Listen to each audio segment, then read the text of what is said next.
जहाँ उर्दू में तकरीरें हुई। चलो आज उर्दू में तकरीर कर दे। क्यों करते हैं? क्योंकि तुझे सिंधी समझने में दिक्कत हो रही है, हमें उर्दू बोलने में कोई दिक्कत नहीं। हम ये चाहते हैं हमारी आवाज तुम्हारे कानों तक पहुंचे और तुम समझ सको कि हम क्या बोल रहे हैं। असगर खान तुम्हारी आर्मी का जनरल,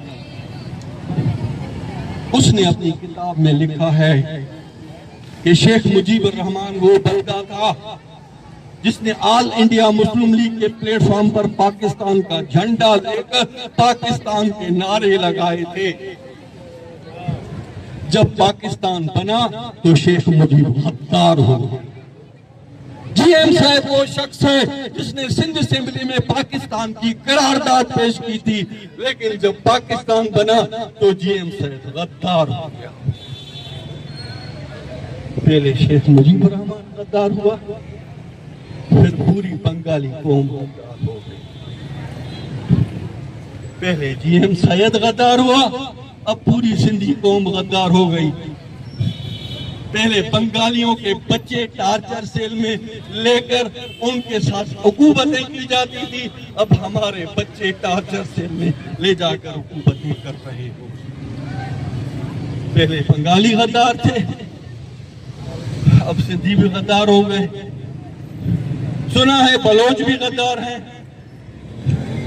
अब तो ये सुन रहे हैं कि पश्तून भी गद्दार हैं।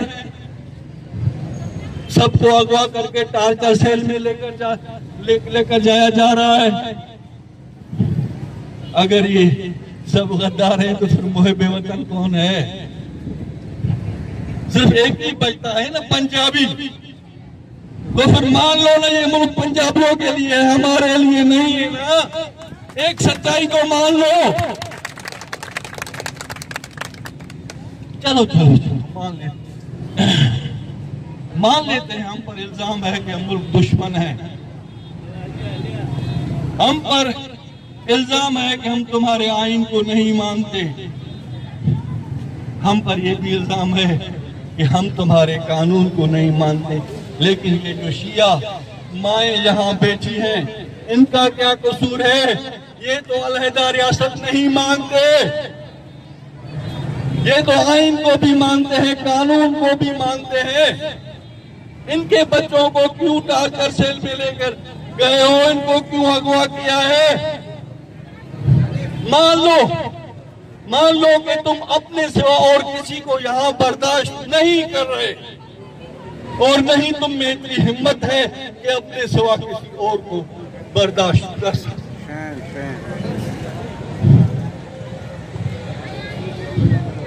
हम यहाँ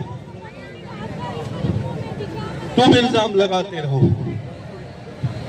हम यहाँ सिंधु देश मांगने नहीं आते। हम ये नहीं मुतालबा यहाँ ये मुतालबा नहीं कर रहे कि हमें अलग वतन दो। हम सिंधु देश के लिए भी यहाँ जदोजहद करने नहीं आए। हम 1940 रेजोल्यूशन के तहत बिल्कुल नहीं मांग रहे। तुम्हें ये शिकायत है कि हम तुम्हारे आइन और तुम्हारे कानून को नहीं मानते।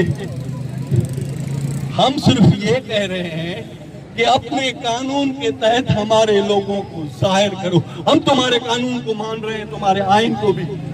सिर्फ तुमसे ये मुतालबा करते हैं कि हमारे लोगों को अपने कानून के तहत जाहिर करो। और एक बात कान खोल कर सुन लो,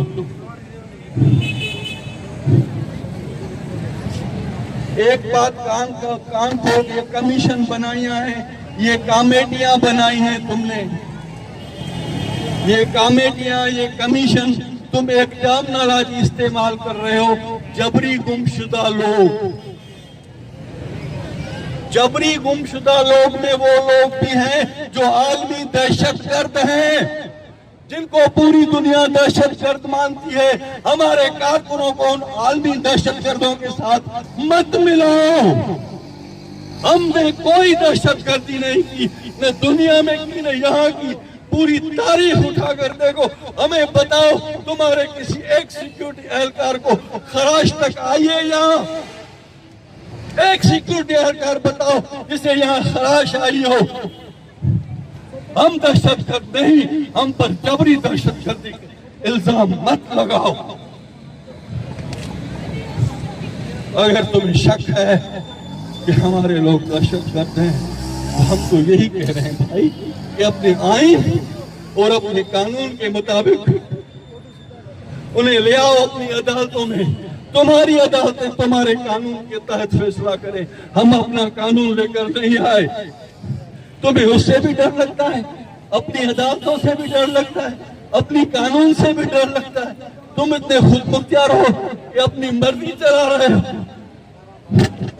एक बात सुन लो, पहले यहाँ से एहतजाज शुरू हुआ था,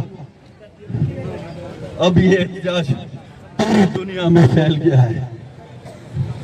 हम तुम्हें बदनाम नहीं कर रहे।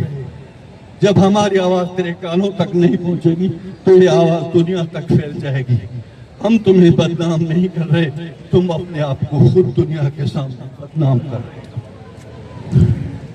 और एक बात और भी सुन लो कि पहले जब हम आए थे उसके मुकाबले में आज देख लो, जिस दिन से एहतियात शुरू हुआ है तुमने मजीद लोगों को गुम करना शुरू कर दिया है, मजीद लोगों को अगवा करना शुरू कर दिया है, मजीद लोगों को टार्चर से लूं। लेकिन ये एहतियात खत्म नहीं हो रहा, लोग कम नहीं हो रहे, बढ़ रहे हैं। देख लो, ये तुम्हारी शिकस्त है, ये मान लो। मुझे बस अब एक ही आखिर में अयाज की ये शायरी पढ़नी है जो शायद उसने आज के हालात के लिए की थी। मुझा गीत घोटियाई पे कायर हाणे कीअं कंदे पूंजी गर्जी इन धरतीअ जी 7 करोड़ ज़बान।